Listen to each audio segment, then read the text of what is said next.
Seats. Good afternoon to everybody. I think most people know me, but for those of you that don't, I'm Debbie Inglis. I'm the director of Brock's Cool Climate Enology and Viticulture Institute. And welcome this afternoon to our 10th installment of the Triggs Premium Vinifera Lecture Series. Thanks to the generous support of Don and Elaine Triggs, we're able to bring in an international viticulturist to our area to be able to share their insights and knowledge with our grape and wine community. And I can't think of a better way to start off the second day of our two-day event by introducing our new president of Brock University, Dr. Gervin Fearon. He is just started here this week on Tuesday. He's got a very busy schedule, so we are very honored that he's going to share with us a little bit of his time for some opening remarks. Unfortunately, he can't stay for the lecture, so you won't get an opportunity to interact with him today, but I know that there will be many opportunities in the near future to interact with him. So with that, please join me in welcoming Dr. Fearon.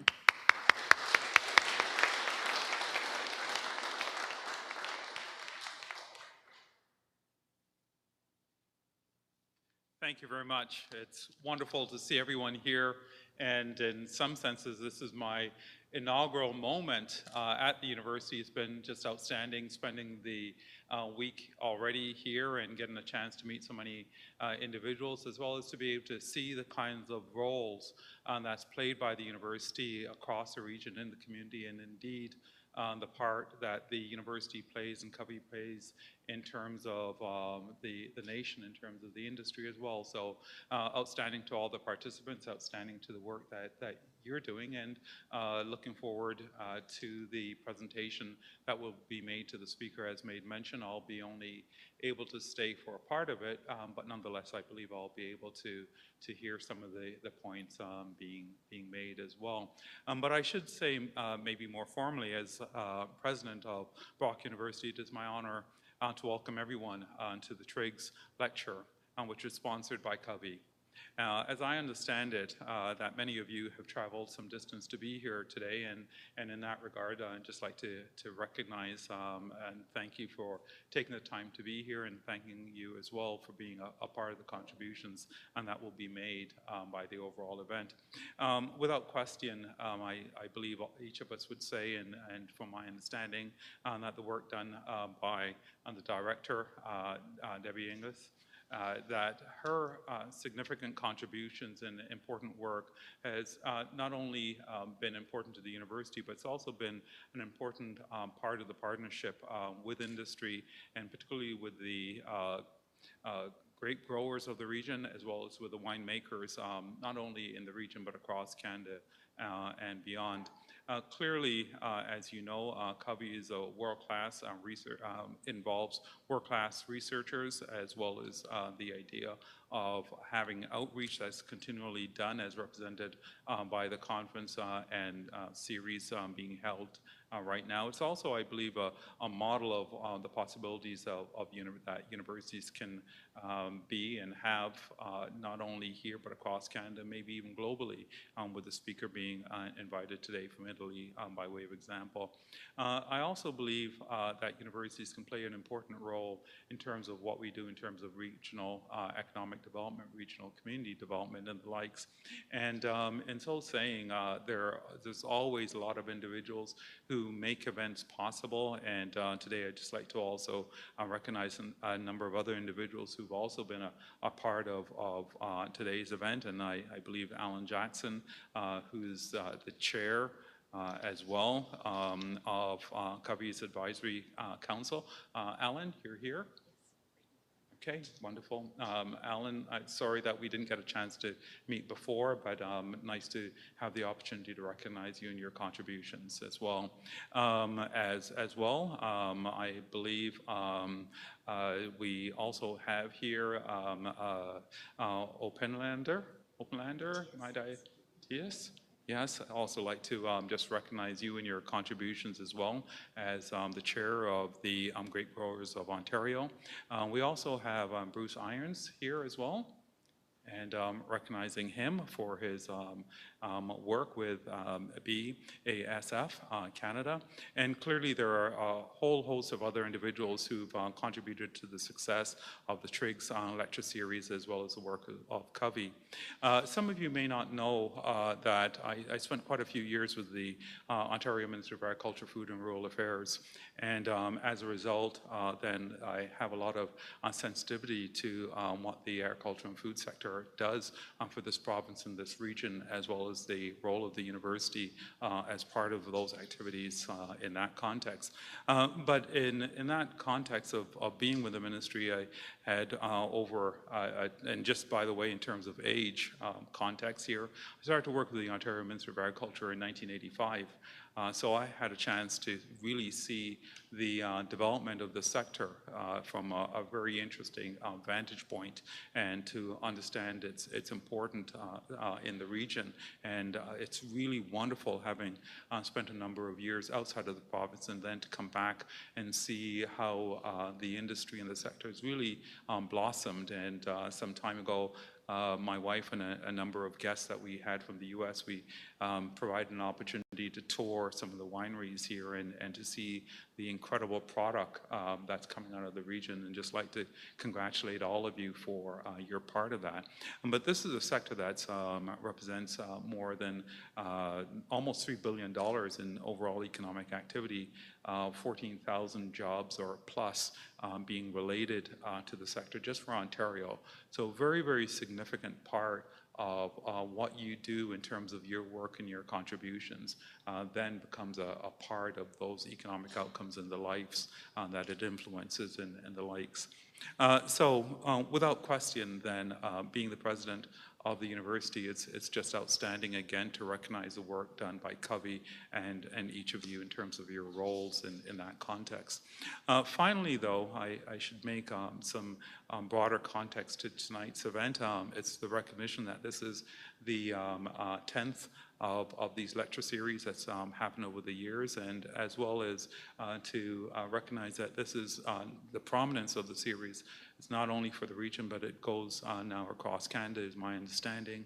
And as a result, this gives an opportunity for each of you to think about some of the relevance of what will be talked about today and what's talked about over this period, and not only to the region, but in terms of the entire Canadian context and even a global context, again, with our speaker coming in from Italy.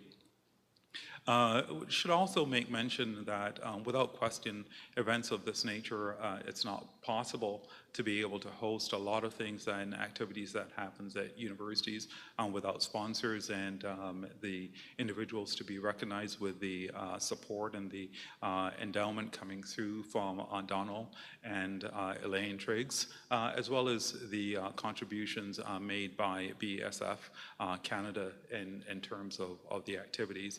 We're also, as the university, wanting to recognize the activities done by the grape growers of Ontario, as well as Lakeview Vineyard equipment, as well as the other sponsors. I know that there are two sponsors in terms of wine sponsors today, and one being Henry of Pelham, and then the Pillar Estate. So thank you to both of those organizations for what they're doing. Well, I know that I'm not the speaker, but you are awaiting a speaker, and the speaker indeed is Dr. Poni, and he's the professor of viticulture and the chair of the Institute of Fruit and Viticulture at the Catholic University of the Sacred Heart in Italy. And it's just wonderful having you here and the contributions that you'll make. It's also to be noted, I understand that you'll also be traveling across Canada, in fact, to BC to next week to make some remarks there as well, and to be a part of that other leg of the 2017 Triggs Lecture series as well. I think that this lecture series and what's done by Covey really represents some of the excellence taking place here at Brock University.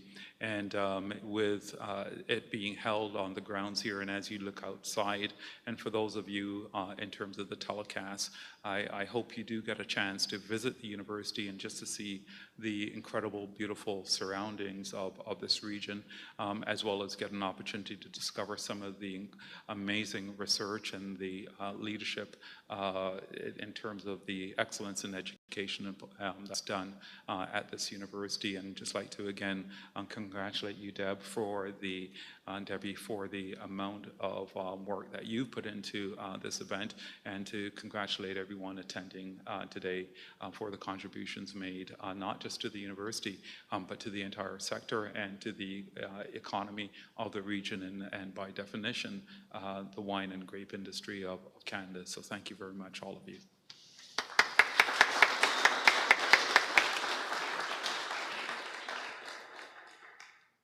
Well, thank you so much, Dr. Ferron, for those wonderful words of welcome. Yesterday, we had a great day on the Vineyard Technical Tour Day. It was very hot and humid weather, but I was so pleased that basically we had almost 100 people that stuck with us throughout the day through the 4 stops. I do have some formal thank yous to make on behalf of Covey for individuals' involvement with this lecture series. So to our Covey associate, Kevin Kerr of KCMS Applied Research and Consulting, thank you so much for working with our team and with Stefano to figure out the best site hosts selections to really illustrate some of the concepts of canopy management that we wanted to look at yesterday. To our 2017 site hosts, Rowan Stewart of Clark Vineyard, of Andrew Peller Limited. I don't see Rowan here today, but formal thank you. Maybe he's tuning in online. Peter and Kevin Buis of Glen Lake Vineyards, our second stop. Albrecht Zager of Zager Vineyards, and Paul Boss Sr. of Château de Charme Winery, along with their winemaker Amelie and their vineyard manager McGill. So thanks to all of them for their participation yesterday. We had a wonderful barbecue lunch at Albrecht's Vineyard, and with generous support from the Grape Growers of Ontario. Thanks for sponsoring that lunch, and also from Lakeview Vineyard Equipment for sponsoring the wonderful VQA wines that we all enjoyed yesterday. So you've heard us mention a couple times, today's webcast is being live webcast, so welcome to our online audience. We're also videotaping this, so if anybody wants to look at the presentation after, they're going to be able to do so through our website. Our last sponsor I would like to make mention of is BASF and introduce them. So BASF Canada came on board in 2011, and really it was through their additional sponsorship that allowed us to take this lecture series national. And through their continued sponsorship, we're able to take this series both from Ontario and into British Columbia. So I'd like to now introduce Bruce Irons, Regional Sales Manager of Horticulture for BASF Canada, to say a few words and then to introduce our special guest speaker. Thanks, Debbie.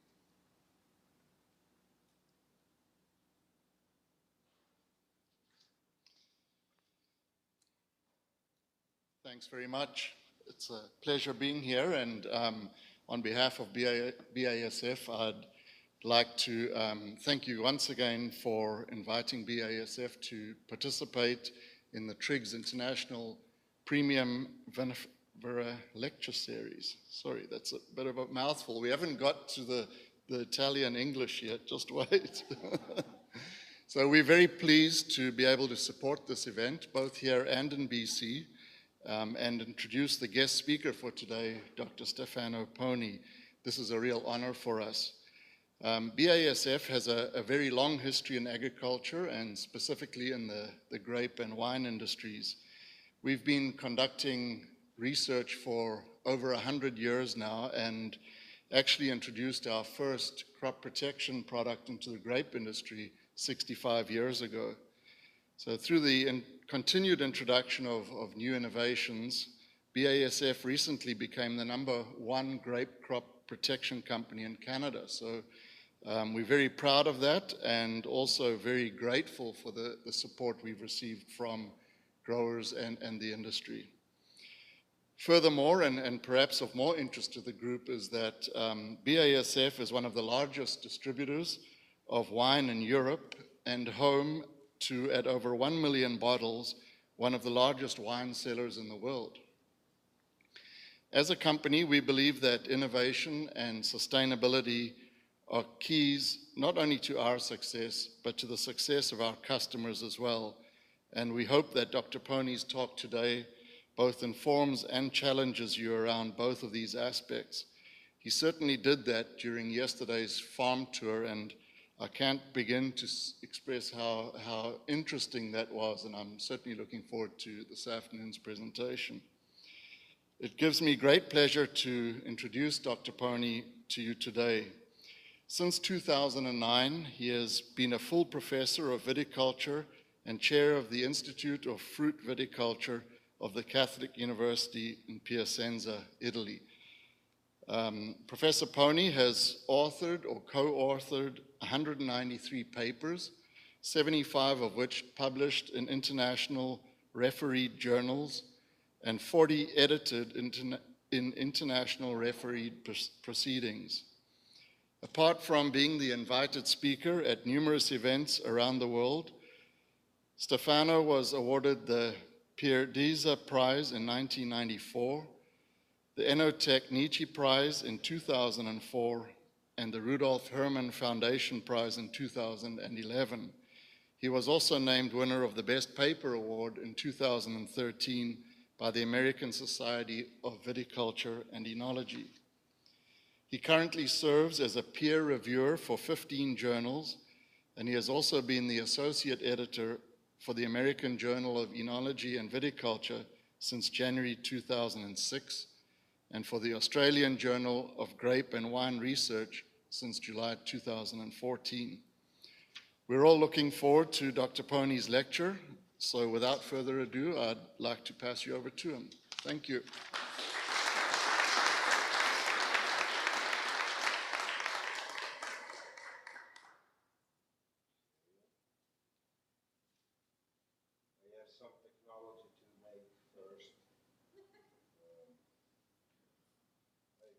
And you told me. Relevant thing, okay. Okay, I'll stay by this side, that is easier for me. Well, I think I have to make a lot of thank you to a lot of people, really. First to Brock University, the person of the president, to Covey, of course, to everyone who's actually helped me these days in adapting to your nice climate. Kevin first and Barbara, of course. I'm saying nice climate because my wife just sent me a message telling me that today was only 41 in Italy, and so you can understand how I'm appreciating also the fountain out there. So I would like to start now being more serious, and you see that the title of this presentation is a bit ambitious because, you know, best timing for best practices for best quality in vineyards, there are 3 times best, and that means that we are really pointing very high, right, Kevin? That's your fault anyway, the title. And, but we will try to address a few topics we have, which are fairly urgent in many countries, actually, but before doing that, I need to give you just a very short overview of what we have in Italy right now, because most of the data I will be showing, of course, come from research that has been done in Italy.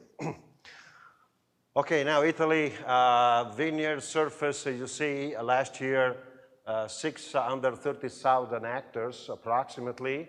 We lost basically 1/3 of our total surface in 30 years. This total surface was over 1 million hectares 30 years ago. The other very sad thing is that we don't drink a lot of wine, as you can see here. We only drink 36 liters per head per year, which is basically nothing compared to what we were actually drinking 30 years ago, up to 100 liters per head per year. And so we basically cut the wine consumption by 2/3 in 30 years. disaster.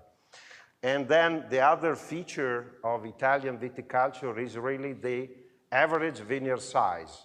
We have a multitude of very small vineyards. You see that basically we are now reaching the average size of 2 hectares, which is actually very low as compared to the average size of vineyards in France, I would not say in Australia or in South Africa. The other thing is we would like to be sustainable. Sustainable is a very popular wording today. I think that in order to be sustainable today and in order to be able to stay on the market, we need, of course, to use our terroir. We have a terroir and we want to use it. Well, the issue is that my suspect is that having only the terroir without adding other things is not enough. So we need to really combine terroir, remunerative yield. I like very much this term remunerative, meaning that is really economically effective, at the desired quality, of course, with the cost reduction, and possibly be also environmentally sustainable. Now, putting together these 4 things is not easy, but we have to make an attempt. Now, the situation in Italy right now in terms of red wines, white wines, is definitely towards a preference for white wines. As you can see from this list, these are the top 5 most sold cultivars in Italy in last year, and you see that 4 out of 5 are white wines. So we have Pinot Gris, Glera. Glera is the other name of Prosecco, but is only Prosecco, of course. Moscato Bianco and Chardonnay. The only red wine which is actually holding the position is Sangiovese. Sangiovese is still the top red variety in Italy, where we grow over the 70,000 hectares of Sangiovese, so very important for us. So the tendency is definitely towards the preference for white wines right now. The other thing is, don't laugh, that we have in Italy really a multitude of different training systems for the grapevine. This slide shows, this slide shows only 12 of them, but in a textbook we have been reporting more than 40 training systems. So there is a multitude of canopy geometries, fruit exposures, vine spacing, and so on, which might be a problem from one side, and it might be an advantage from the other side. I will explain that in a minute. But basically, in terms of training systems, and so I would actually enter the topic of canopy management, we are actually facing a sort of big change, because this is, I'm sorry, but I sort of mix the laser with the other thing. Okay, you see here, this is a traditional VCP trellis that you know we have many VCP yesterday. It can either Guyot pruned or can be spur pruned. Now, in Italy now, tendency is towards this kind of spraw canopy. This is a single high wire cordon, having basically just one supporting wire for the trunk, for the cordon itself, I would say, and no foliage wires. So basically the vegetation is free. Okay, that makes a lot of differences, of course, in terms of canopy geometry and in terms of canopy efficiency. Just let me give you a couple of examples. You see, this is a closer view of this single high wire cordon, which is nicely upright. This is Barbera. Barbera is one of the most important red variety in my area, okay?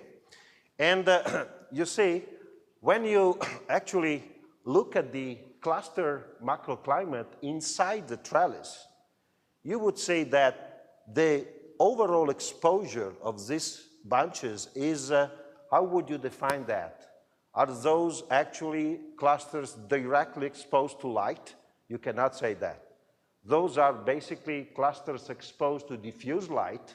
They are mostly shaded, but at the same time that you see there are some light flecks reaching the clusters, meaning that the canopy density above is not very high. Now, in a warm climate, I should say in a hot climate actually, having this kind of cluster microclimate is demonstrating to be the best option in both red and white varieties. And I will explain you the reason in a minute. But there is another reason why we are very interested in this kind of canopy, in this pro canopy. And let me give you just a little bit of physiology. You see, this is a typical curve correlating a net photosynthesis with light intensity. Okay, this is a light response curve. And you should look at first at this one. This is the light response curve that was built working on this kind of sprawl canopy. Okay, so we took that canopy and we actually decreased progressively the light hitting the canopy, and we built that curve. Then the idea was, okay, we take the same canopy. I'm not saying we are taking a different canopy. I'm saying that we take the same canopy and we squeeze the canopy between catch wires in order to simulate a VCP trellis. So the good thing in this experiment was that we were working on the same vines, so the leaf area was the same. And so by just, squeezing the canopy, okay, you would say that this is what we measured on the, let's say, VCP canopy, and there was a decrease in the photosynthesis per canopy by 26%. Well, this is notable, because what I'm saying is that we can have two vineyards having same leaf area per vine, but your photosynthesis is 3/4 than my photosynthesis. And so this is very significant. It means that on a functional basis, that kind of canopy arrangement is much more effective than the other one. For that reason, we are pushing very hard with this free cordon trellis. You can see here the kind of pruning is just as a basic spur prune system with, again, no foliage wires. Can you imagine how easy can be winter mechanical pruning if you are actually able to keep the canopy upright? If all the wood is actually above the cordon, with a mechanical cut, you can remove basically 95% of the wood itself, and having the need of just a very quick hand follow-up. So we are really pushing very hard on that. Okay, now I'm entering into the dangerous item. And the dangerous item is, do we all agree, I think we don't, that there is a linear relationship, negative relationship between yield and quality? I think that most of the discussion we had yesterday pointed at the point that that's probably not true. Of course, this is a joke, folks, okay? This is a joke, but this is not a joke, all right? And I don't need to add anything to that, right? What I like more, as compared to the previous relationship, is this kind of relationship, where we can, of course, define generally grade quality. Of course, we may have very different grade quality depending on the wine style we want to achieve, okay?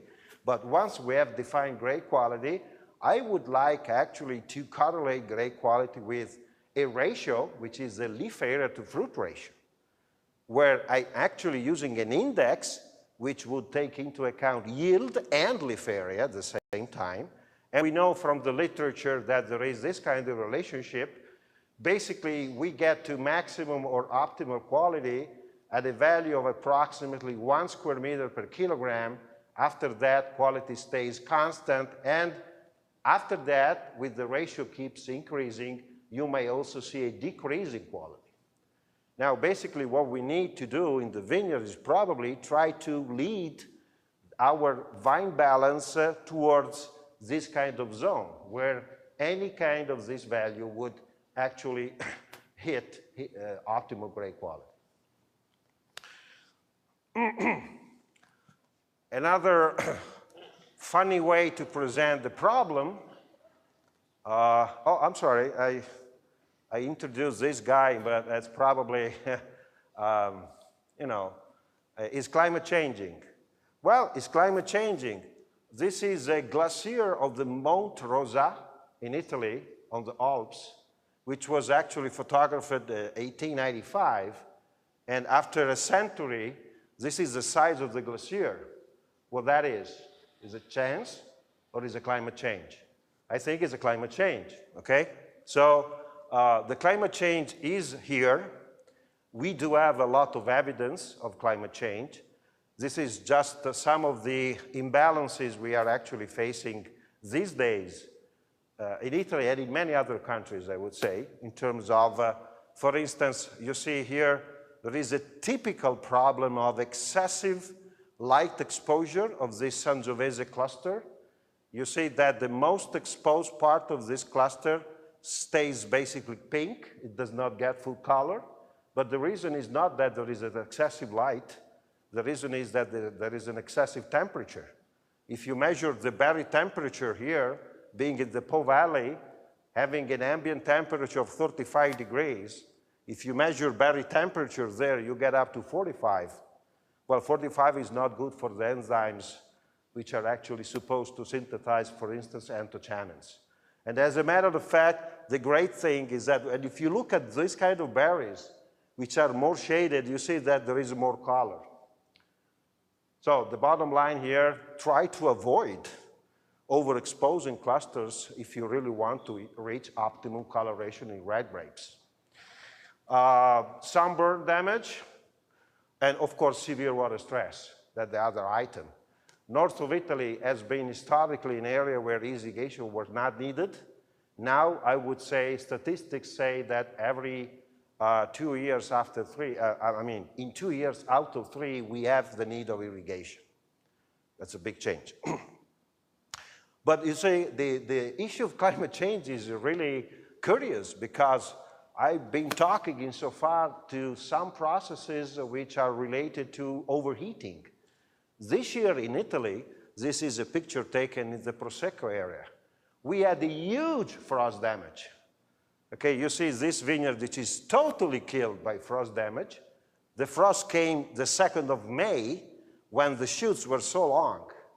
And why is that? Well, probably because we had such an earlier bud break that when the frost came, the shoot length was already so high to, allow much more sensitivity to the damage rather than having just a sort of swollen bud. Before I actually enter the topic for today, I think that we should also be wise in terms of trying to avoid with some, let's say,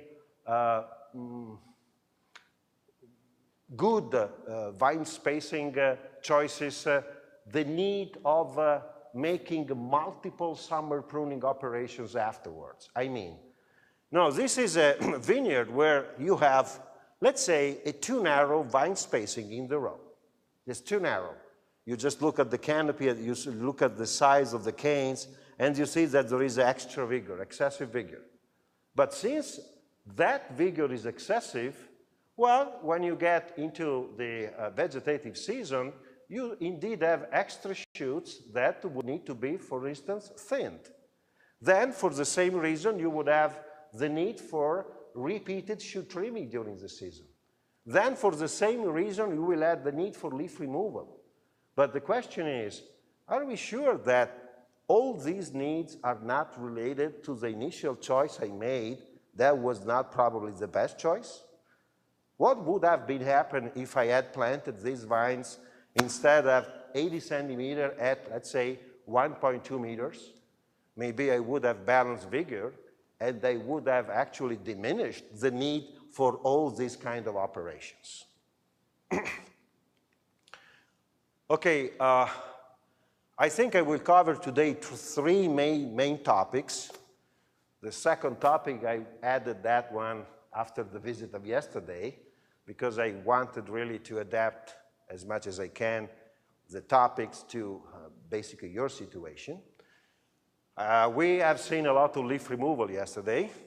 We have seen, I would say, mostly what it's called traditional leaf removal. What is traditional leaf removal is, let's say, we remove some basal leaves, or maybe all the basal leaves, fairly late in the season, let's say pre-veraison or at the beginning of veraison. That's named to be traditional leaf removal. But we have been working a lot over the last 12 years, I would say, on a special case of leaf removal that is called early leaf removal. And then we do have very recent data also on the third type of leaf removal that is called apical to the cluster late leaf removal, which is not really probably the best option for your situation, but it can turn out to be very interesting for the British Columbia case. Okay, let me explain a little bit more about the early leaf removal. Okay, now the issue with leaf removal is that we found out that depending on the timing the leaf removal is applied, going anywhere from pre-flowering to fruit set, pea size variation, and pre-harvest, the kind of effects you may induce on the vine can be totally different, totally different. And basically, we wanted to explore a possibility when we proposed early leaf removal. And, you know, we did not invent anything new, as a matter of fact, because in the literature, there is a nice paper by Professor Brian Coombe from Australia, what was published in 1958, showing this kind of interesting result. You see, if you have, for instance, a Grenache shoot at pre-flowering, at least approaching flowering, and all of a sudden you wake up in the morning and you have the very good idea to go there and you start actually stripping off leaves. Okay, so you retain, let's say, 8, 6, 4, 2, 0 leaves. What does that happen in your shoot? That would happen, of course, if you strip off all the leaves, your fruit set would go to 0, okay? Because you do not have energy for fruit set and cropping. Well, first of all, you see that we have 2 rows of clusters here. The first row, this kind of effect was dramatic. You see here, for 4 leaves retained, we had basically nothing. Whereas in this bottom row, I mean, applying the same treatments gave a quite different result. With 4 leaves, the cluster was decent. What's the difference between this row and this row? The difference is in this row, he was working actually on an intact shoot. So the shoot tip was intact. Whereas in this case, the shoot tip had been removed before the defoliation. Well, this is not surprising, because if I remove the shoot tip before flowering, I actually promoting fruit set. So I'm actually counterbalancing the effect that I want to induce by leaf removal, okay? Although, in all cases we will be working on, I mean, we are actually under this kind of situation. Now, at that time, that paper concluded that this was a very bad thing. The conclusion was, hey, don't do this. But at that point, we thought, why don't we try to use the same principle in a sort of positive way?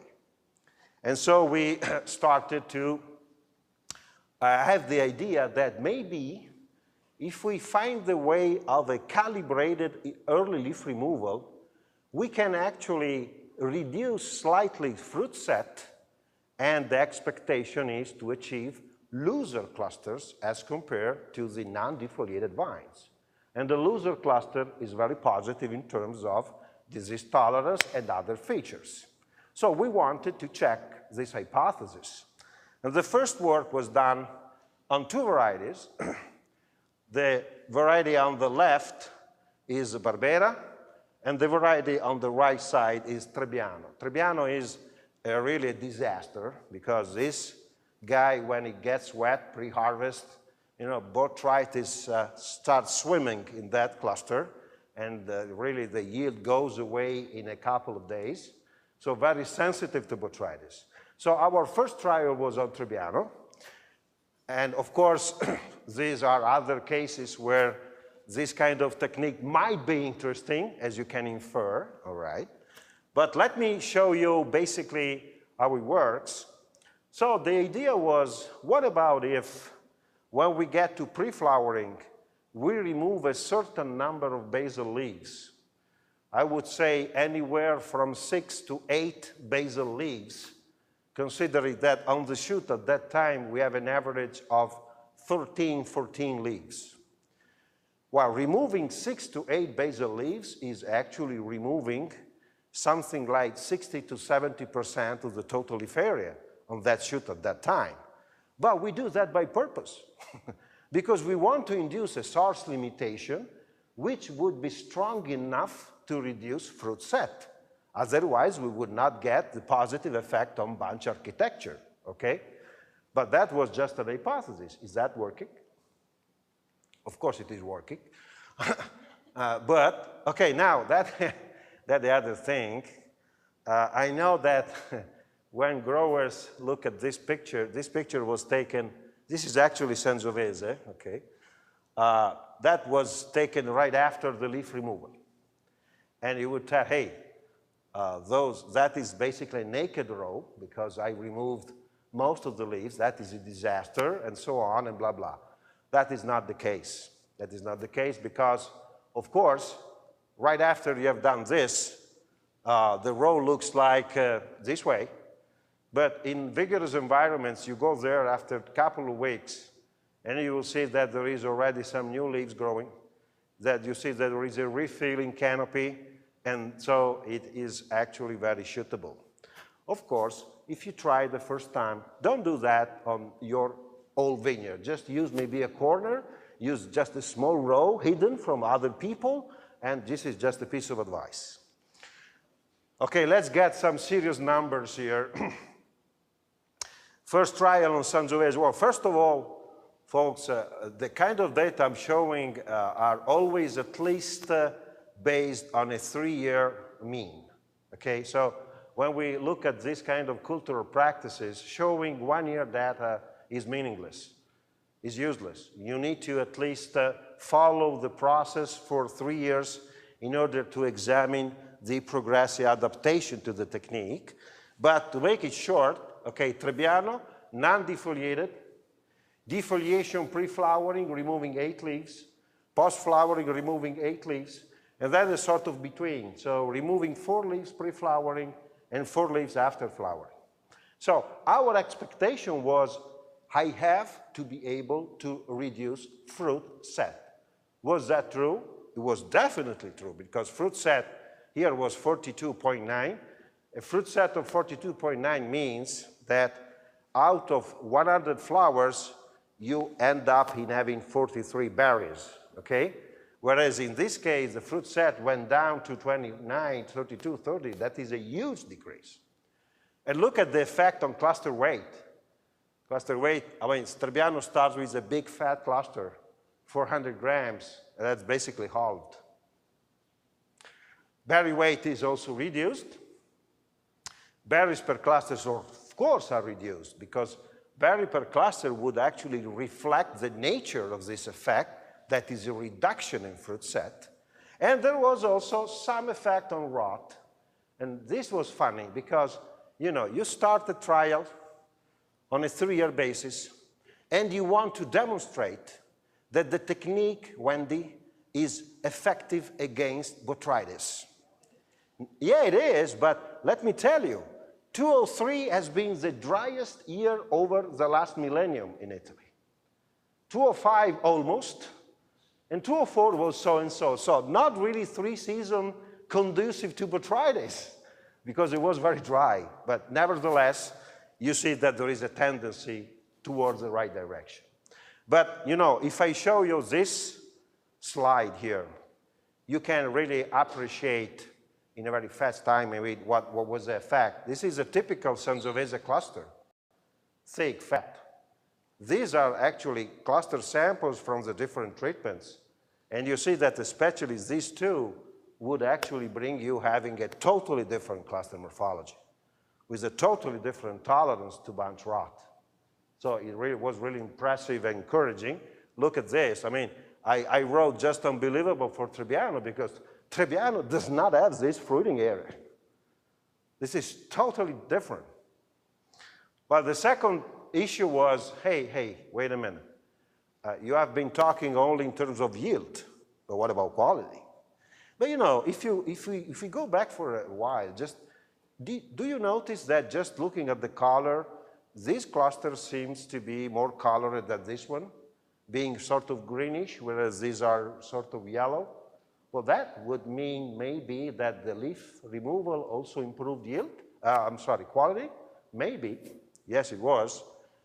Because when we look at the bricks, TA and so on, tertiary and malic, all right? We see that over the 3 defoliation treatments, we had an average of +2 Brix. But the very nice thing was that the total acidity was maintained. Actually, these 2 treatments had actually higher acidity than the control. And that was why, although we had an expected reduction in the malic acid, you see that we also had an increase in tartaric acid. And if you want, during the discussion, I can give you my hypothesis on that, okay? And so the issue is, okay, now I have 2 Brix higher, same TA. Well, you know, believe me, that would allow you to think that that Tribbiano can actually put in a bottle with a label, okay? Instead of being used for, you know, let's say table stuff. So that's important. But now we need to provide an explanation. And the explanation we need to provide is, how can you explain that you improved quality by removing leaves? Actually, by removing good leaves, because the leaves we removed were the best at that time. It seems a nonsense, right? Well, it's perfectly understandable if you look at the last column of this table. The last column of this table is showing the leaf area to yield ratio. So the same parameter I've been showing before for that relationship. And you would notice that for each defoliation treatment, this leaf area to yield ratio has actually increased rather than decreased versus the control for a very simple reason. It is true that I have removed leaves, but the effect of removing leaves has also led to a yield reduction which has been more than proportional to the leaf reduction, and so the ratio has been improved. And that is very convincing to me. That the other issue now is the technique working on any variety, or is just specific for some variety? Well, no, I would say, I would confirm that the results we got on Sangiovese were just great. This is a typical Sangiovese cluster. You see here the cluster from the defoliation treatment. It's much smaller, it's looser, smaller berries. But there was one more thing that was interesting. In this case, we took also the weight of the single berry components. So we weighed basically not just the whole berry, we also weighed the skin, and so we calculated the relative skin weight. And you see that basically the defoliation did not affect the total amount of skin, but since the berries were smaller, the relative skin weight was higher, and we know that the good stuff in a red grape stays in the skin. And that explains why basically we had higher Brix and especially higher color. Then we wanted to make sure that the canopy efficiency over season of our defoliation treatment was actually higher than the non-defoliated treatment. And so we used our beloved whole canopy gas exchange system. We just envelop the whole canopy inside this plastic bag, basically. Don't do that in the vineyard, don't do that. And we also follow basically on the whole season, the control versus the defoliated treatment. I don't want to comment on this. The only comment I would like to do is about this data. This is net CO2 exchange rate per shoot to yield, meaning how much photosynthesis I do have per unit mass of grapes over the whole season. And you would see that this kind of number is higher in this case than in this case for 2 reasons. First, yield is more reduced in this treatment for the reasons I have explained before. At the same time, photosynthesis increased because, first, I'm removing leaves, but then I get the formation of new leaves that from veraison onward would make the canopy younger than the non-defoliated canopy. And so we know that there is a linear relationship between leaf photosynthesis and canopy age. So that explains why, on a seasonal basis, the defoliation treatment leads having more assimilates available for ripening than in a non-defoliation case. Well, of course, other people have used the technique around the world, and some people are actually working in environments where the botrytis is there, These are data from Brian Head in Penn State. You see, they were actually comparing hand TB is trace bloom, so early leaf removal, okay, with other leaf removal treatments, fruit set, veraison, having a base of 2 fungicide treatments per season. So if we compare their standard versus their standard plus the hand leaf removal trace bloom, you will see that within each season, the percent of clusters infected with botrytis was much lower when they used the pre-flowering leaf removal. And so that is fairly, clear. Okay, now the problem is, we have demonstrated that the technique is effective, but then a grower raises his hand and he asks, hey, should I do this by hand? Are you crazy? I mean, doing 20 hectares of leaf removal pre-flowering by hand? That's not possible, okay? So the second step was, can we mechanize the operation? Because if we can mechanize the operation, that, the kind of application would broaden up a lot. When we say mechanize leaf removal, we mean this. So after the machine passage, we would like to have the leaves removed and the efflorescences intact. Not that the leaf removal is actually also, that part of the cluster is actually damaged, so the yield would decrease, not because they have removed leaves, but because they have removed the cluster, which is not fair, all right? And so, and I'm actually relating to what we were saying yesterday in terms of kind of machines which can be used. You can use different kind of machines, of course. The leaf plucking machine, that is a sort of traditional kind of machine. You can use also instead a leaf air pressure machine. This is the Collard type where instead of sucking, you blow air at very high pressure, okay? What is the best machine?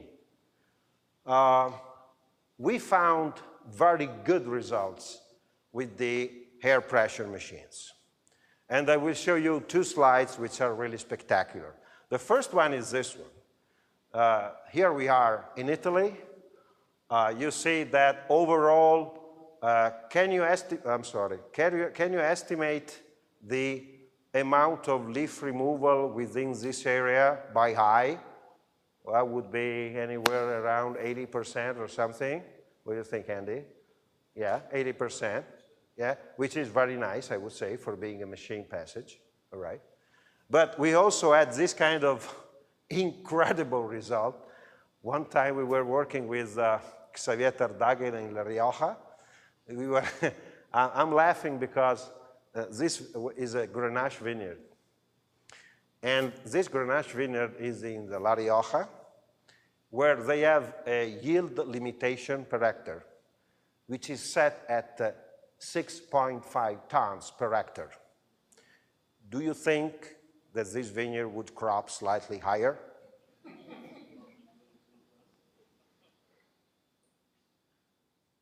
I think so.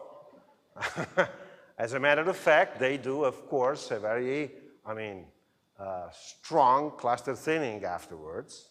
And so we were trying to see if in some ways we could reduce yield to an extent suitable to actually re-enter into the legal limits. But the other thing is, really, in this case, you see that the machine did a perfect job because the defoliation is also complete and you don't really see any damage to the clusters. Oh, by the way, the average shoot fertility here is 3, okay? That's really notable. I didn't like also the soil type, but that is another thing. So it has been used there. The yield can be reduced a lot, of course, and it is effective. One note of caution. If you use the air pressure machine, you have to use the machine when the flowers are still closed. If you start using the machine when you have at least 20% open flowers, well, that means that you have a high pressure air that is actually going toward the bunch, but the bunch is already filled basically, and so it risks to be actually blown away. Whereas if you have just closed flowers, you have some porosity, right, through the cluster, and so there is some air which actually goes through the cluster does not get damaged, whereas the leaf is actually hit directly by the airstream and is blown away. So be careful using the machine after flowering, for instance, because at that point probably a different kind of machine can be better. Of course, those were just slides. We wanted to prove that the mechanical early leaf removal was effective in inducing the kind of effects we wanted to have. This is again a real trial on Sangiovese, as you can see here. Mechanical pre-flowering, mechanical post-flowering versus non-defoliation. And you see that for yield per shoot, cluster weight, berry weight, not berry weight, but cluster thickness, we did have significant decreases versus the control. So I can actually affirm that although the machine is not as effective as a hand leaf removal because the amount of Vinifera that you're removing is not really 100%, okay, it can be actually used instead of a hand intervention. But again, the grower throws another question. Okay, I don't want to do that by hand. I don't have the machine and don't want to buy the machine because I don't have the money. How can I do that without having to do that by hand or by machine? And well, at that point, there are only two more possibilities. Because the principle is that we have to induce a significant source limitation on the shoot pre-flowering. I know only two ways more. One way is actually shading. You apply a hard shading on the leaves in order to decrease light and decrease photosynthesis. For instance, applying shading nets. Applying shading nets can be easy or not easy. It's not really easy in many cases, and it's not so inexpensive, of course. The other option was, what about using some compounds which is actually able to act not just physically, but on a biochemical basis. And so the idea was, why don't we use an anti-transpirant compound? What is an anti-transpirant compound? There are many anti-transpirant compounds on the market right now. We have been using mostly VaporGuard. VaporGuard is a brand where the active ingredient is a pinoline. Pinoline is a component that is extracted from the pine tree resin, so it's a natural compound, all right? And the issue is, if you spray this stuff on a canopy, it's funny because after we have sprayed, it takes 2 hours for evaporation, and after evaporation is completed, you look at the canopy and you see that the canopy looks very glossy here. It's like it has been enveloped into a transparent film, like for the cooking, I mean. And what does that mean for the leaf function? Well, it means, if you look at this graph here, that once we have sprayed twice, you see we sprayed first time and second time after a week. This is the photosynthesis of the leaf. You see that after the first spraying and after the second spraying, the photosynthetic rate of the leaf was decreased by almost 50% as compared to the non-sprayed, and that effect lasted for at least 40 days. So that means that for 40 days, we had a canopy where the sprayed section of the canopy itself was actually working at 50% maximum photosynthesis. And we thought that may be a strong source limitation. The good thing about this component is you see that when the component is actually washed off, because after a while, you know, it rains and so on, so it goes off. But when it goes off, you see that the leaf function recovers nicely to the level of the unsprayed leaves, meaning that the chemical is not damaging the leaf, while it's on the leaf, okay? And so at that point, again, another trial comparing anti-transparent versus control. And once again, you see here, 7 nights or 3 years trial, control, treated, sprayed, and basically you go there, yield per vine, so significantly lower, okay?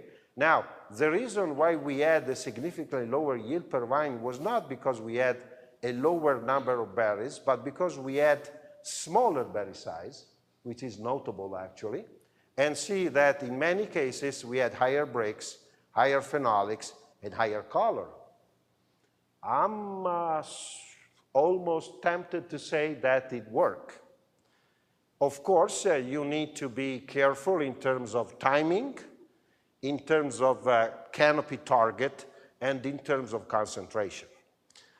Just to summarize the advantages of using an anti-transparent compound, you see that, first of all, you are sure that you will not damage the clusters because you're just spraying, okay? There is a high flexibility. If you want to have a stronger effect, you can also spray the whole canopy, or you can change the concentration, although I would advise you to go not over than 2%, otherwise it would be a waste of money. Okay, we know that the effect lasts approximately 40 days before the chemical is actually washed off. Oh, this is the point. Source is limited, but microclimate is not affected. So in areas where I need to maintain some leaf cover around the clusters, this technique is probably preferable to the leaf removal because I'm still keeping the cluster covered, at the same time I'm getting the source limitation. And I like very much also psychology, mentally well accepted by growers, because you just tell them, okay, no hand, no machine, just pour the chemical in the tank, make a pesticide spray, and that's it, and they'll do it. Okay, so we have to really be careful on that.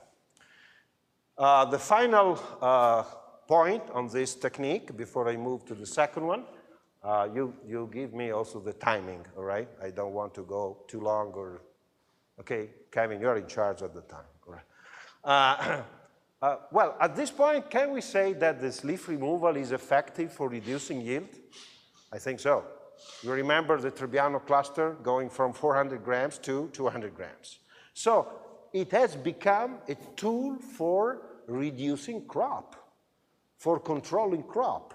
But at a given point, I mean, you can say, hey, we do have cluster thinning, and we basically get to the same point. So at that point, we wanted to make a direct comparison. Why don't we compare directly the early leaf removal with cluster thinning and see what happens? That was a great satisfaction because, again, let's go straight to the data. Control, early cluster thinning, and defoliation. That means in order to have a fair comparison, we had to anticipate cluster thinning to the timing where we were applying defoliation. Otherwise, it would not have been comparable, okay? So we had actually 2 cluster thinning times. One early cluster thinning, same timing of the defoliation, and the late traditional cluster thinning that was done basically pre-variation, okay? Let's look at the data. Let's look at the yield per vine, okay.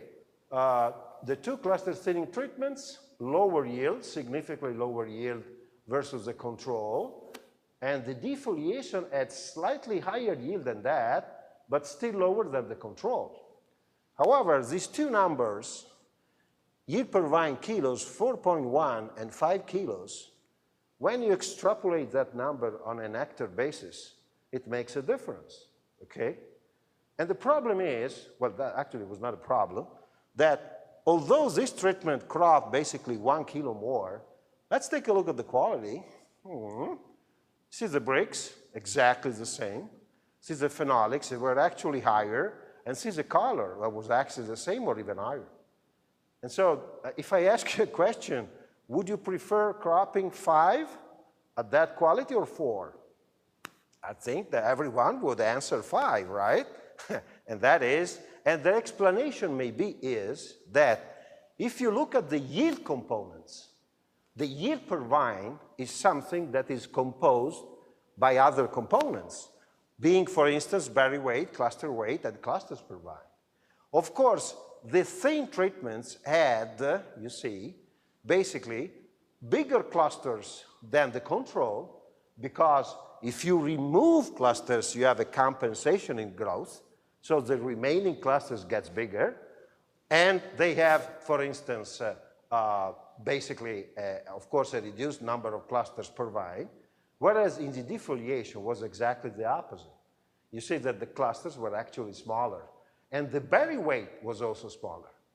Well, that makes probably also the difference. So I would say that is not really the same thing, because you can get a similar yield reduction, but since you're getting to that yield reduction throughout a different pathway, well, the effect on quality can be also different. Just 2 slides, no more than that, to explain the third type of leaf removal, the apical to the cluster late leaf removal, which is not probably a technique that would actually be urgent for you, but I like to demonstrate the physiological principle. Well, the reason why we have been thinking of using this is because, as we were discussing yesterday, in many instances, we had the need to delay ripening instead of actually anticipating ripening. And to delay ripening again, what you would need to do is actually inducing somewhat a source limitation late in the season. Because if you have a source limitation, the ripening will slow down. Now, we know from the literature, you see this is a very old graph taken from my PhD thesis, showing season and leaf photosynthesis.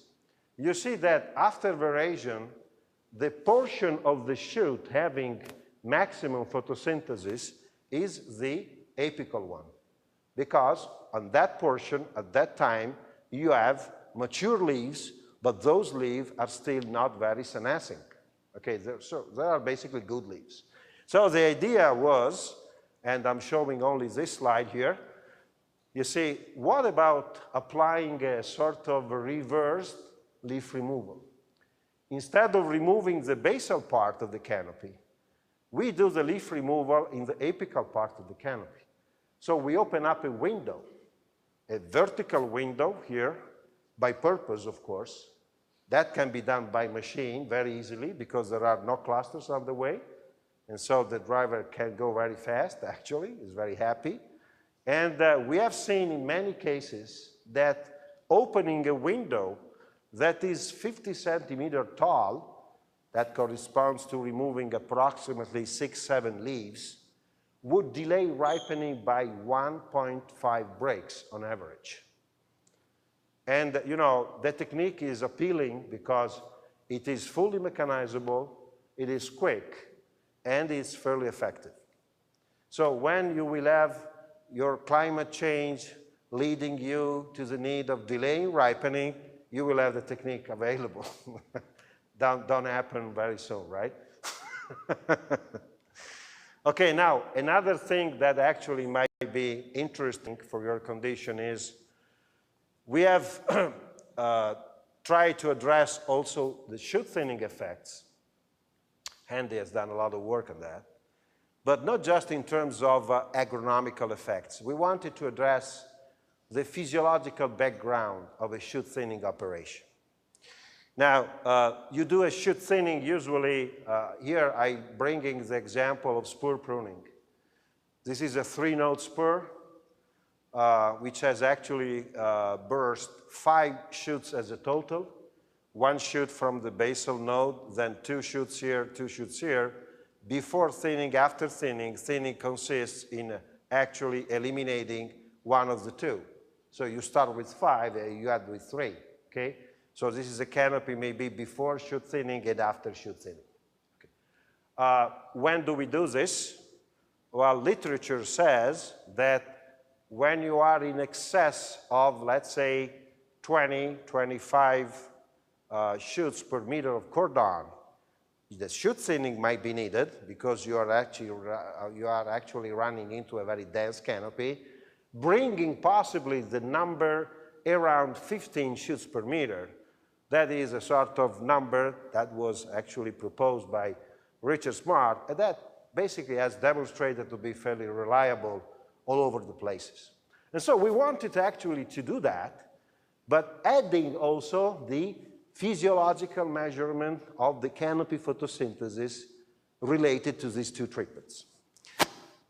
And so the physiological changes and compensation mechanism triggered by shoot thinning are very complex first, because you need to evaluate seasonal leaf development, canopy light interception, yield components in the retained shoots, and the source to sinks balance.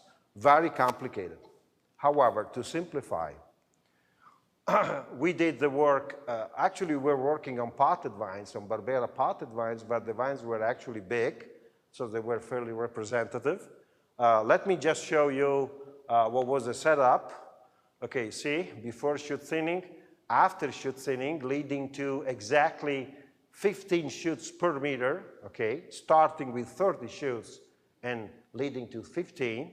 And so this is the chamber system set up with all the guys working on that. Okay, let's take a look right away at the data. This is the data for just one season. Okay, shoot number per vine, as I said, from 30 to 15.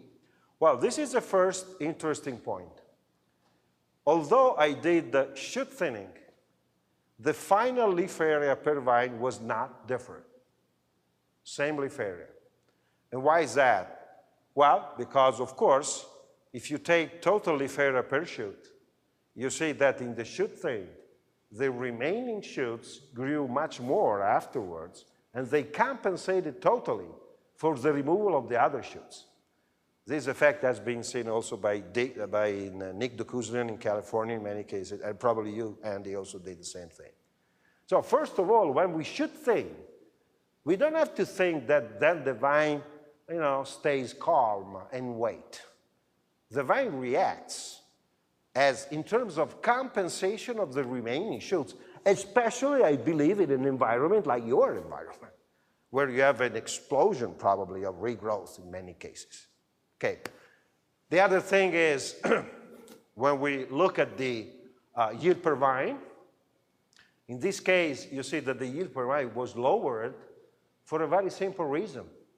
Because if it's true that we are removing secondary shoots, right? But the secondary shoots in the cultivar Barbera, in many cases, are fruitful. And so when we shoot thin, we also remove an inflorescence in many cases. And so we are actually making a sort of cluster thinning at that time. And that is explained why there was a decrease also in terms of, yield per vine, okay? Of course, other components were not affected, but look at the quality parameters. This is scary, because I got 22 here and 26.8 breaks in the same treatment, leading to also, you see much better color in many cases. Now, the thing is, this sugar is a bit too high, I admit that, but if I can handle that, the kind of Barbera wine I can produce from this kind of grapes is really totally different from the kind of Barbera I can produce from here. This still retaining too high acidity, for instance. All right? So the bottom line is, I will come back with the questions. The bottom line is, when someone does a shoot thinning, it does not think that that would affect very much ripening, right? Because I'm doing that because I want to sort of open up the canopy and expose the clusters. Well, no, it risks to be a revolution, because actually the leaf area compensates, the yield is reduced because I also remove some fruitful shoots, and the leaf area to yield increases and the ripening is enhanced. So that might be an interesting effect for you, for instance. Oh, by the way, this is the other very interesting point. as I was mentioning, we were measuring whole canopy photosynthesis for the entire season. Look at this, unbelievable. This arrow indicates when the shoot thinning was done, okay? So you see that after the shoot thinning was performed, bringing the 30 shoots to 15, there was a decrease in photosynthesis that was expected, right? You are removing leaves. But you see that after only, okay, 128, 144 is basically 16 days, you see that the shoot-thin vines had already fully recovered in terms of total photosynthesis to the level of the non-thin. Well, that means that the carbon limitation that the shoot thinning causes is very short in time, is not significant really, and it would actually explain why there is an enormous ripening potential in this particular case. Final point before I finish. This is very new. As I showed at the very beginning, you have seen this year in Italy huge frost damage due to the fact that the bud break was so early that when the frost came, the shoots were already so long. So very sensitive, disaster.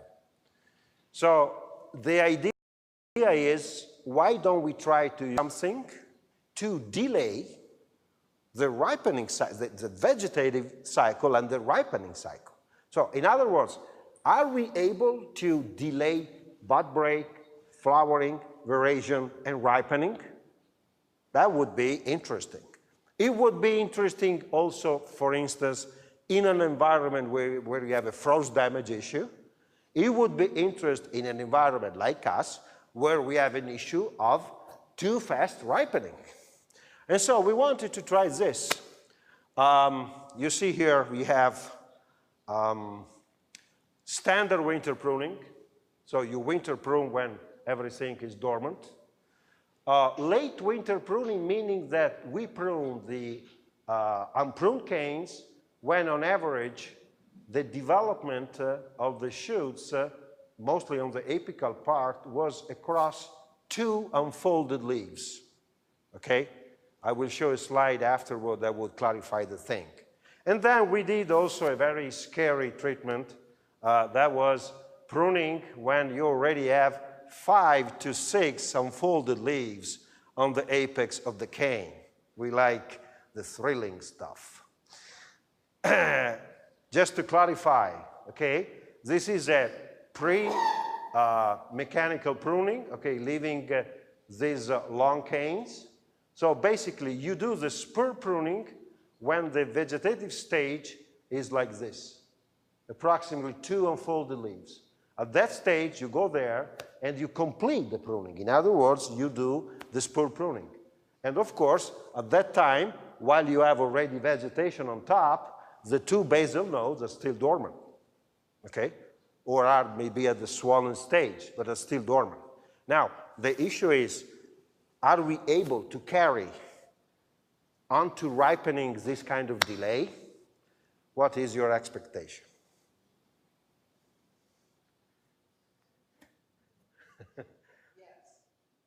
Yes. You are wrong. You are wrong. And I'll show you in a minute. I love Wendy. Okay, now, standard winter pruning, late winter pruning, very late winter pruning. I would say too late winter pruning, but anyway. This is a BBCH code for phenological classification. It's the most used phenological scale used in the grapevine. Okay, you see, okay, bud burst for that coding is defined when the 09 code is reached. And well, it was nice seeing that, you see, the delay in bud burst was 17 days for the late winter pruning and up to 31 for the very late winter pruning. Well, meaning that in the second treatment, it was a month delay. Now the issue is, was this retained until the end or not? Okay, let's unravel the mystery. Full flowering, okay, that's still 12, 22, very reasonable. Veraison, what is it, 81. Oh my God, 3 only, and 13.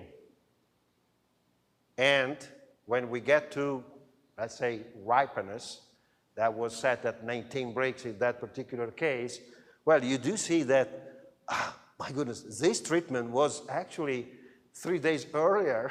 That's what I'm talking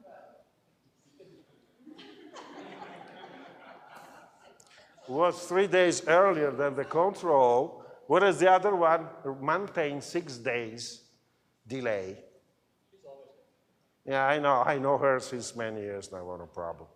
But, so, it is clear, Wendy, that this treatment lost all the delay. Do you agree with me? Okay? That was totally lost, okay? Do you agree? Starting with 17 days and arriving actually first. But we need to find an explanation for that. And the explanation we found has been very interesting because, of course, we did the trial, but all the 3 treatments were actually enclosed in our chambers. So we were following the carbon, seasonal, and so on. And look at that. This is amazing, amazing result for me. This is a relationship between canopy photosynthesis and time, okay? You see black circles. The black circles is the standard winter pruning. Standard winter pruning is how many days does it take to a leaf to get maximum photosynthesis? You can count 110, 150, 40 days. That is exactly what we have from literature, okay? 35, 40 days for a leaf to reach maximum photosynthesis. If you take the other 2 treatments, both of them, you would notice that the time needed to go from, let's say, initial photosynthesis to maximum photosynthesis here and here was only 22 days. Well, meaning that since the vegetative cycle started much later, okay, was very much delayed, the leaf growth was enhanced, and the time needed to get to maximum photosynthesis was much shorter. Second point, do you see the photosynthetic rates on the late winter pruning, so the empty circles, is approximately 20% higher than the rates we measured on the standard winter pruning. So meaning that those leaves were more effective. Third factor, for the remaining of the season, you see that all the empty circles stay above the value of the standard winter pruning, so having higher photosynthesis for the remainder of the season. If you put these 3 things together, you would explain why there was a full compensation. So based on this trial, I would say that in our environment, using the late winter pruning, it's still not enough to carry the delay until ripening. Can you imagine what kind of compensation capacity the vine is able to carry at the given time? And so the question now can be, Wendy, why don't you use the other treatment? Well, the other treatment had a 6-day delay. It's fine. Well, there is a very simple reason before I finish. And the reason is, you say these are the data, cropping data, and other data of the 3 treatments. You see that while the late winter pruning was actually reducing yield by only 20%, the very late winter pruning had almost no crop, which is not surprising. The reason is you go there and you prune a vine that had already formed shoots that are 5, 6 leaves, okay? So you are removing a bunch of carbohydrates. So you are really inducing a source limitation. And we have also seen that the inflorescences were actually reverting into tendrils. And so that would also explain why we don't have yield. So don't do that. Try to stick with the 2, 3 maximum leaf, but don't do that. Okay, of course, then we derived also this linear relationship between yield per vine and removed leaf area at pruning. If you exceed with the removal of leaf area, you would get a drastic drop in yield. My advice would be no more than 10% leaf area removed at the time of pruning as compared to the final leaf area, okay? And that is, thank you for your attention.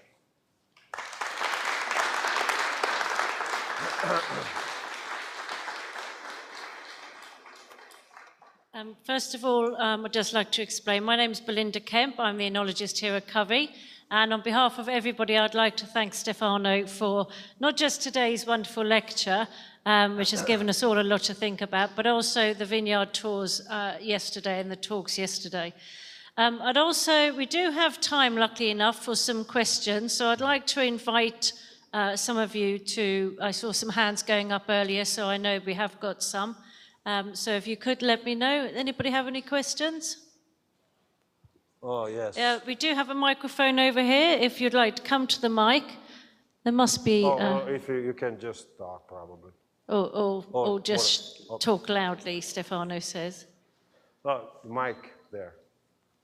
You have to... I can probably make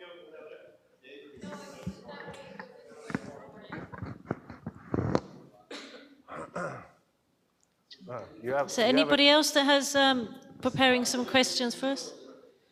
That's all right. I'll keep it clean, Albrecht. You have a written question. On one of the slides, I think it was 4 pictures on one slide of, I think, the variety Tribbiani. Mm-hmm.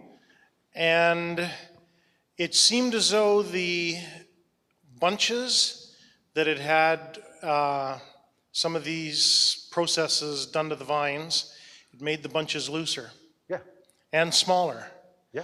And yet on table 5, when it was showing the bunch weights, the bunch weights were higher on the adjusted canopy, and that surprised me. Bunch weights per bunch were higher on the adjusted canopy. That was on table 5. What do you mean with adjusted canopy? Well, I don't know what it's. What do you mean with the adjusted canopy? I need to understand which slide you're talking about. Can you go back? Can you go back and see we can see the right slide? Table 5 was the... Table 5. Keep going, you got a ways to go.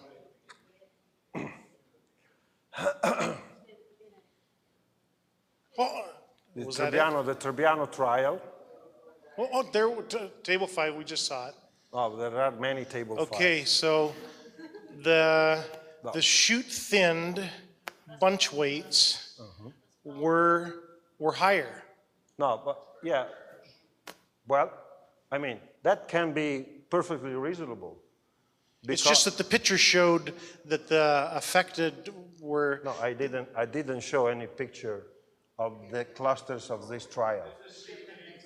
Pardon me? The pictures I showed were the trial of the leaf removal, not of this trial. Okay. All right? But I answer your question anyway.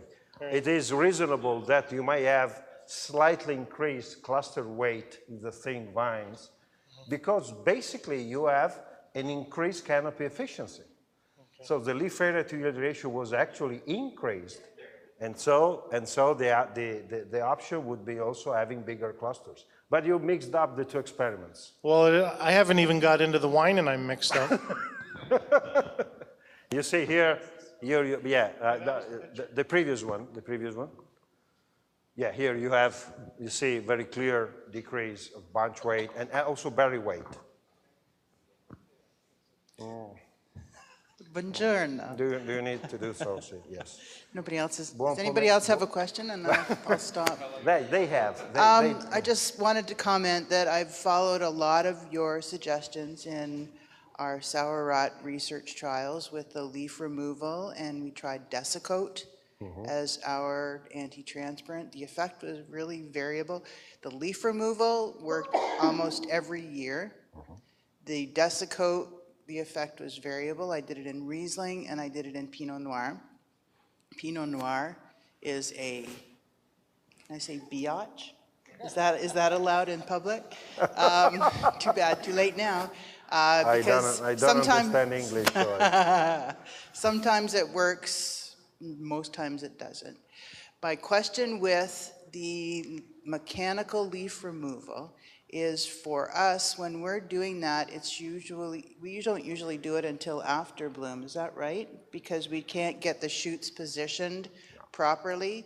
I've tried it post-bloom, after they've been positioned, and the grower that I've worked with, who has had this collard for a long time, says he has to go through twice to get even close. That wasn't me. By the way, even those rows were actually processed twice. Yeah. With just one passage, you don't get that kind of leaf removal. Yeah, he said that it bruises the leaves the first time, and the second time they go through, they fall off. So it's a great idea, but I stopped doing it after 5 years. It took me that long because I wasn't getting buy-in from anybody, because to do it by hand just doesn't make sense. And our shoots seem to be shorter than yours at bloom, because when I stripped 8 leaves off, it looked like a lion's tail. So just a few little tassels at the end. So I appreciate your information. Well, Wendy, you know, on a general basis, we have seen that if you want to get, I already have. If you want to get some effect, you should remove at least 6 leaves. If you remove 4 or 5, most of the cases it's useless, because you need to be aggressive. 6 to 8. Well, in your case, of course, I understand that you have a 10-leaf shoot, you remove 8, and you got only the... they end up catching up. I mean, but you will have a regrowth. It scares the hell out of the growers. The other thing you mentioned on the, what was the name of the compound you tested? Desicote. Desicote. That it depends very much on the kind of anti-transpirant you use. There are 2 major types. There is a film-forming type that is actually just enveloping the leaf around this transparent film, but it is not actually entering the stomates. No. Whereas another type is actually entering the stomates, and that can cause some imbalances.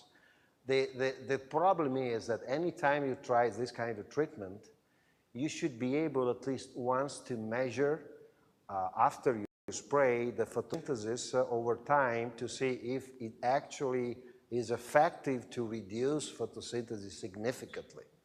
Otherwise, the reason for not having an effect can be exactly this one.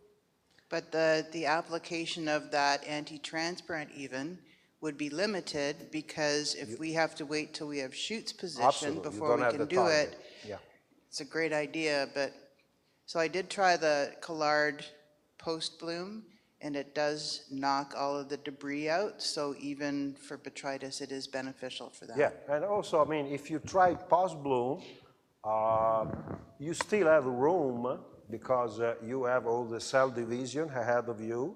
And so if you impose a source limitation at the end of bloom, you still have the chance to limit berry size. You would not have a lot of effect on fruit set, but berry size can be limited. And so the final result can be a looser bunch anyway. We just have 2 more questions here. We have a gentleman at the back, so if we could start with Kevin first. Quick question, Stefano, about your late pruning versus very late pruning, which was done on a spur prune system.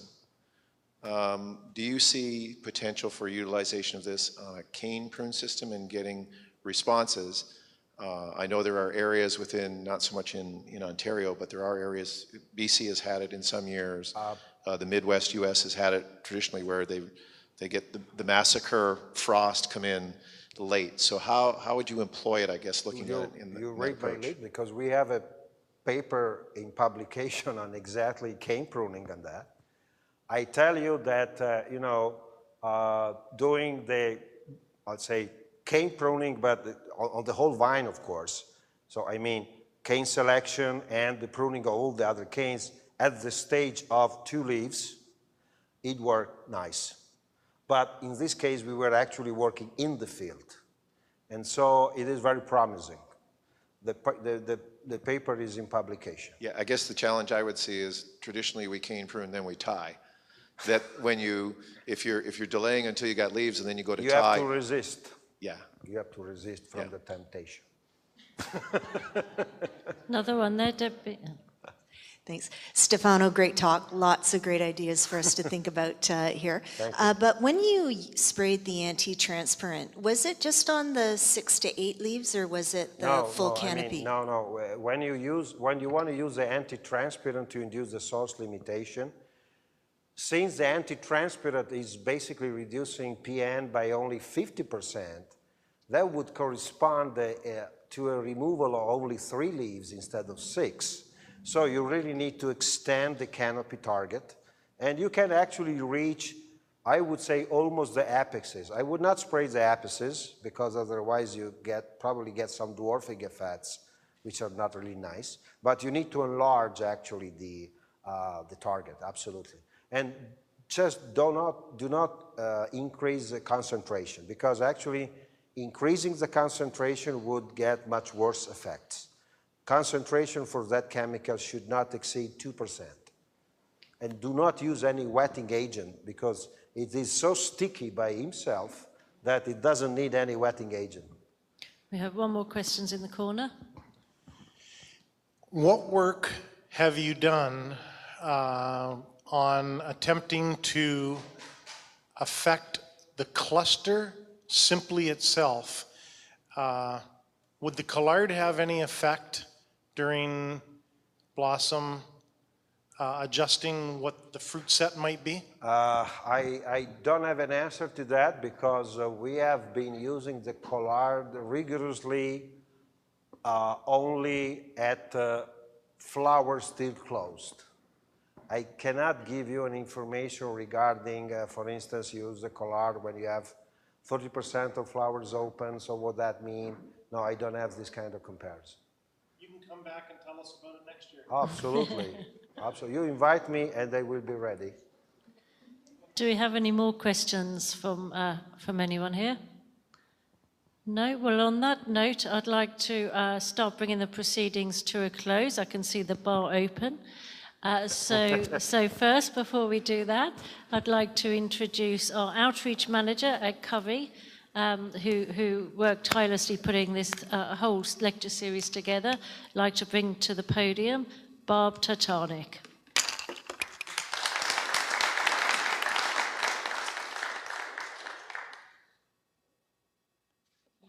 Yes, I am holding you back from the bar. Just a couple of quick things. Thank you, Belinda. It's been my privilege to have managed the lecture series since its inception way back in 2004. But as we all know, these events only happen through the hard work of many. I would like to thank both our steering committee and our NIAGARA advisory committee, including Matthias Openlinder, Albert Seeger, Matthew Speck, Kevin Buis, Sue Ann Staff, Doug Hernder, Andy Reynolds, Debbie Inglis, and Kevin Kerr. But I'd especially like to thank and acknowledge the one and only Alan Jackson. Alan has been keenly involved in the overseeing of this lecture series since the very beginning, and I want to thank him for his continued support through his committee work and his guidance throughout. So thank you, Alan.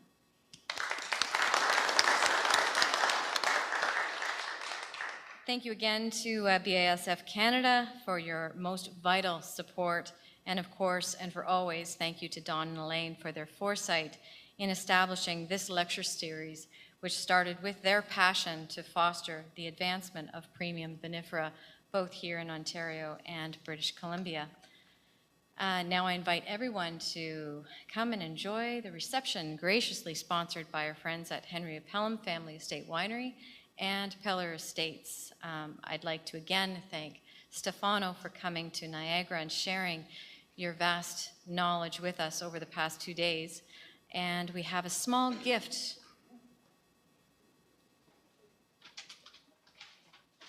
A little piece of Niagara to take home with you.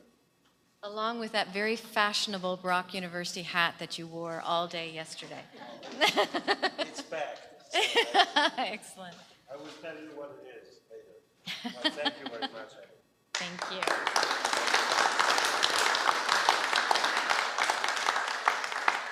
So many thanks to all of you for coming this afternoon. Now let's enjoy the reception and with further conversations that it will bring us. And we'll see you in 2 years for the next installment of the Triggs International Premium Vinifera Lecture Series at Covey. Thank you.